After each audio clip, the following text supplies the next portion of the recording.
Aray ko.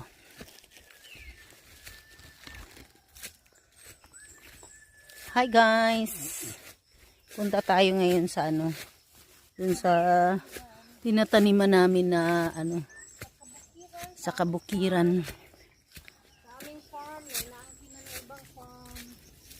Hirap ng daan.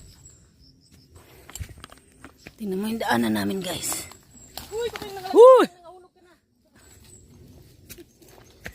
Mainit guys.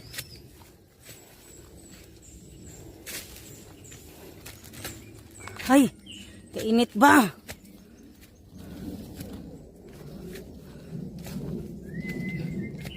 May munggus-munggus kayo? Saan? Munggus talaga to? Munggus-munggus. So hindi munggo. Ayan o. Ay, muro munggus lagi. Munggus magud na. Ay, oo, munggus na. Aray ko, Diyos ko. Nakatungas na pod. Andito pala tayo ngayon sa Baras guys. Dadalaw tayo dun sa mga tanim ko. May tanim din dun si Ate Bet. Kung meron pa natira. Kung may natira pa. Kasi balita ko yung tinanim kong ano dyan, kalamansi. Ninarbis na ng mga ano, baka.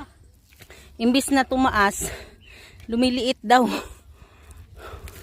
Mana sa may-ari ng kalamansi. Nakakapagod talaga umakyat dito. Partida pa. Wala pang ligo to. Oh, wala daw ligo sa Tibet. Ako naligo ako. Okay lang walang ligo basta nagpalit.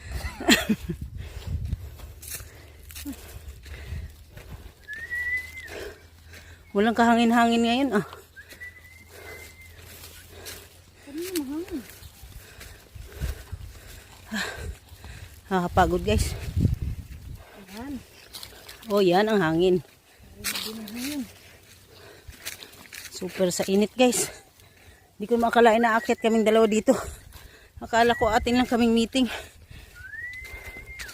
Nandito pala kami ngayon para umatin ng meeting. At syempre dahil ano na, Kaming kalupaan. okasyon na. Daan na lang kami doon, baka may ma-harvest kami. Inauna na ang mga baka at ang mga tupa. Kaso pabalik na yata yung iba.